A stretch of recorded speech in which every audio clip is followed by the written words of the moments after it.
That was an unmanned weapon. A prototype. I made it myself. Who are you? I work here. Well, used to, anyway. Name's Huey.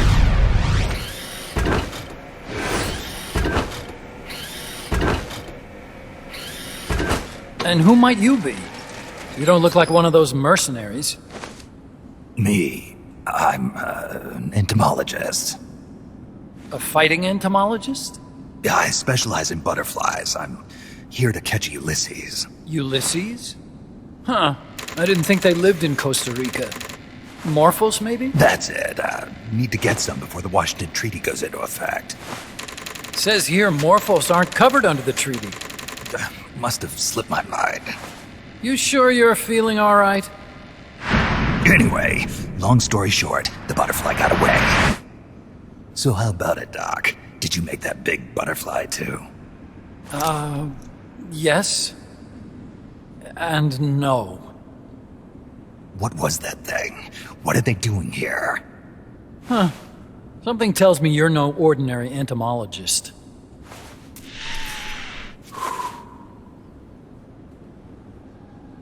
The nukes were loaded on that machine. The project's entering its final phase.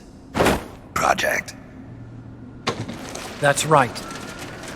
The thermonuclear warheads they brought in, the bases scattered throughout Costa Rica, the mercenaries, the AI weapons, the research we were conducting here. It's all for this. We used this facility to develop unmanned weapons. Unmanned? Robots. The one you just fought was a pupa. There's also a flying type called Chrysalis and a treaded type, the Cocoon. Motor control, target detection, tracking, attack, capture, and transport functions are all controlled by an electronic brain. There's no need for a human pilot. They can only follow simple commands, though.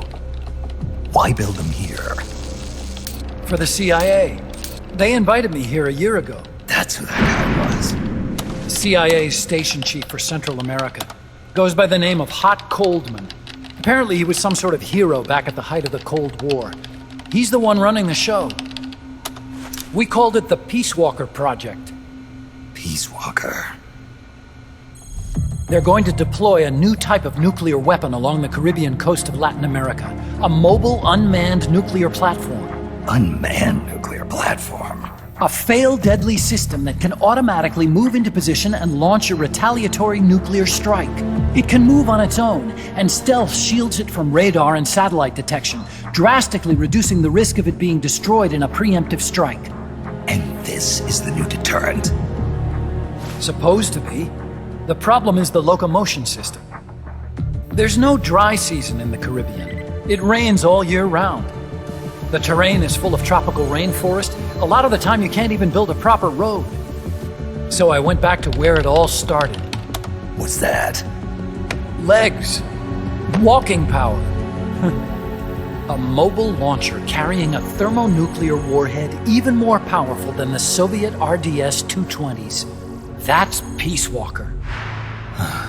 Chico's Basilisco. We did the assembly and field testing here. A walking nuke.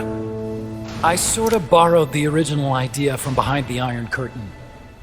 The missing link between infantry and artillery. Metal Gear. Metal Gear. But they'd actually need to deploy dozens of them. Coldman needs funding for that. And to get it, he's planning a test, which will also serve as a demonstration for the folks back at Langley. Wait, he's launching a nuke to prove that his perfect deterrent works? In his words, to prove that if someone attacks us, we will strike back. Put simply, nuclear deterrence is the idea of using nukes to keep nukes in check. If one side launches nuclear weapons, the other is sure to launch theirs in retaliation, which makes launching an act of suicide. In the end, neither side can use its nukes. It's thanks to this doctrine that the world's two superpowers have avoided all-out confrontation. Nuclear deterrence has brought us peace. At the very least, it's prevented another world war from breaking out. But the theory of nuclear deterrence exists only on paper. In reality, there's no guarantee that either side would follow through with retaliation. There's the chance that a preemptive strike could destroy all the missile bases, render them unable to retaliate. But the biggest flaw in the theory is that the decision to retaliate has to be made by human beings. Let me give you a real-world example. Let's say Country X launches first against Country Y. If the people in charge of Country Y are like you and me, they're not going to be able to retaliate, knowing that they're effectively ending all human life. So then the weak link in nuclear deterrence theory is the uncertainty of retaliation. Bingo. And that creates a loophole Country X can exploit to launch the first strike. Which is why we designed the system to be unmanned. With PeaceWalker, retaliation is certain. It chooses the appropriate target and launches a retaliatory nuclear strike every time, without needing human input to make the call. Launching a nuclear strike against PeaceWalker is tantamount to pushing the launch button against yourself. It closes the loophole in nuclear deterrence theory, rendering our friends in Country X completely unable to launch. What Coleman is saying is that to achieve this goal, we need to demonstrate that retaliation will be carried out by a machine. He will launch his nuke. And then his version of deterrence will be complete. And you believe him? I believe in peace through nuclear deterrence. Why? My father worked on the Manhattan Project. He put his whole life into that research. And all it created was this illusion of peace called deterrence. And then I was born, unable to walk. I had no choice but to face up to the nukes. But if they do end up launching, it'll all have been for nothing. They've got to be stopped. Where'd they take the warheads? To a base near the border. The final test is 5 days from now. Where's the base? You're gonna stop them? It's kind of a hike. And besides, there's a surefire way to halt the project. You see, PeaceWalker isn't quite finished yet. What do you mean? It's missing one last critical structural component. The AI. Its brain. The reptile pod, the electronic brain I was working on, can only follow commands like, go there, attack that.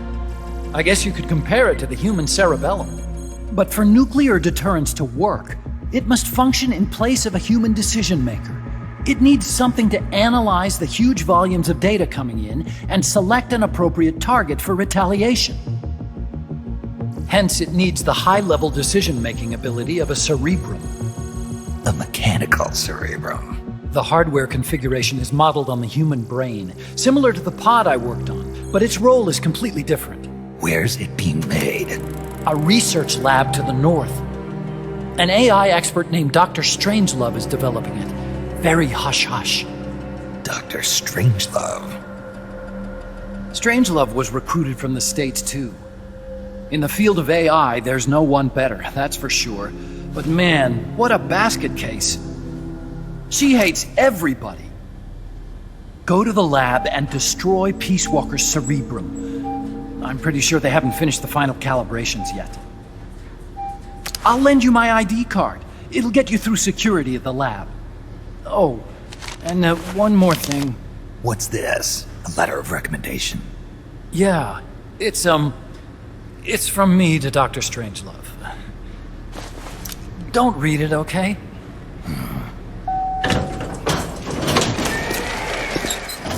So what will you do now?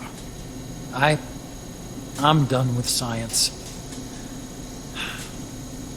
At this rate, I'm probably already halfway to hell anyway. Not so fast. Why not join us? Our place is outer heaven. You'd fit right in. Outer heaven? Yeah. I'm probably better suited to something like that than this paradise. Good. You get a free balloon trip for signing up. Enjoy it. You'll feel like a butterfly. You're an agent, right? Who do you work for? Me? I was a Cold War tool, same as you. Now I'm not so useful anymore, so they cut me loose. I don't answer to anyone. Call me Snake. Snake. That name seems familiar somehow.